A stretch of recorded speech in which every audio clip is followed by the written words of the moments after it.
Hey everybody, and welcome back. Thanks for tuning in. Today, more drama in the Sony physical disc discussion. Sony is being sued. Stop Killing Games is backing a lawsuit in the Netherlands that challenges Sony's control over digital game sales on PlayStation. The lawsuit argues that Sony has a monopoly over digital game sales because PlayStation users can only buy digital games through the PlayStation Store. That's interesting because they're correct. You can only buy digital games through the store, but there are other, I guess maybe similar things when it comes to digital type stuff. Like I'm thinking like app stores, right? For Samsung and Apple, you have to go through their app store to download an application if you want a specific application that's available in the store. I know there's some ways around that. You can download some apps that don't have to go through the store on Samsung, not Apple. I mean, I'm sure there's a way with Apple with developer rights or something like that, but just for ma and pa iPhone user, they're going to have to go through the App Store. I think some products too. I mean, you can obviously buy Apple products at the App Store, not the App Store, at the Apple Store, but you can also buy them from Best Buy and other retailers, Amazon, etc. But they're usually priced about the same. You're not really getting a deal on it per se. I guess Micro Center sometimes has deals on Mac stuff, but not like crazy deals. But I guess one other place to buy and sell would count. But I'm wondering if digital is going to be trickier for them to prove because they can argue, hey, look at the Apple Store, look at the Samsung Marketplace or Google Marketplace, whatever it is. Those are, you have to go there for that stuff as well. The group says the situation could become even more serious once Sony stops producing physical PlayStation games in 2028. Without physical discs, there would be no secondhand market or alternative ways to buy games, leaving Sony and its publishing partners with much more control over digital prices. Stop Killing Games and Does It Play are backing the case and encouraging Dutch gamers to support the campaign.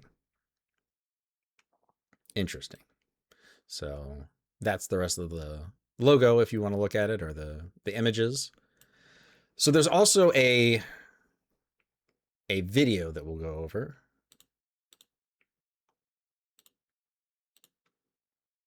Have you ever noticed that digital PlayStation games are more expensive than physical ones?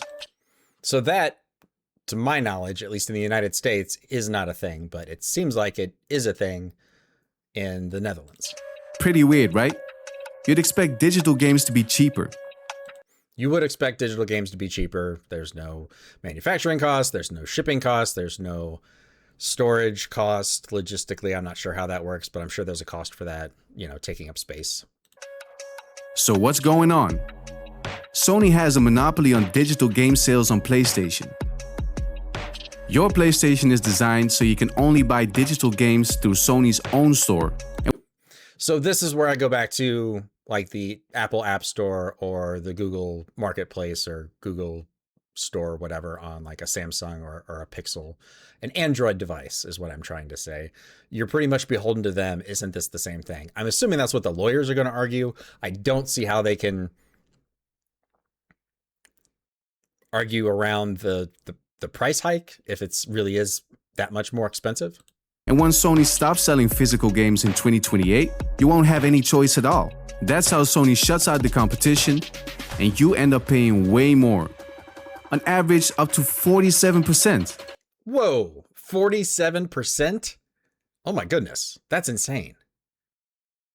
So let's make math easy, right? If a game is $100, I know games aren't $100 for the most part, but let's just say they are 47% more would mean your $100 game is now a $147 game.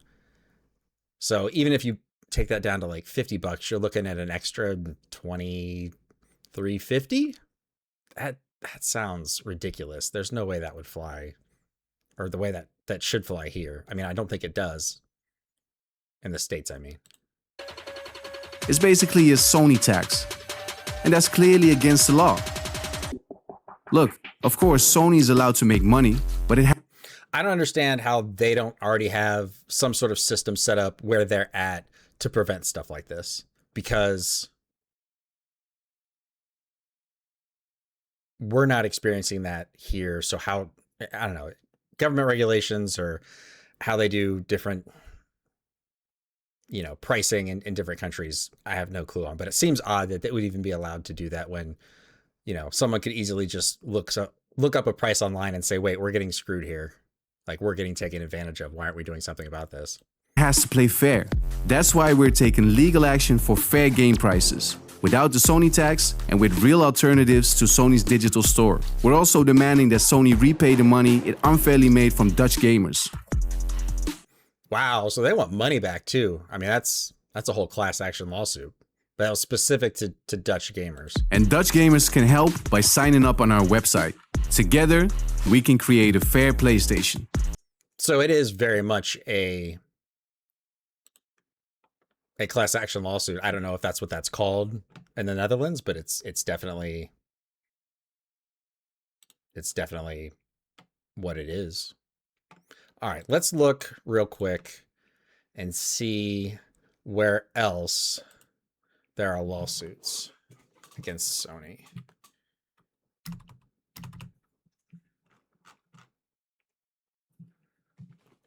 All right, Sony is facing antitrust lawsuits and legal complaints in 5 countries over its digital market control and plans to phase out physical game media. The legal challenges and official consumer complaints span these nations. The United States, plaintiffs argued that digital games on the PlayStation Store cost significantly more than physical discs, and suits target Sony's closed digital ecosystem. See, I haven't noticed that. Maybe I just haven't bought a game in a while, but like, let me know in the comments. Have you looked at a physical copy of a game versus a digital copy and found that the digital copy is more expensive?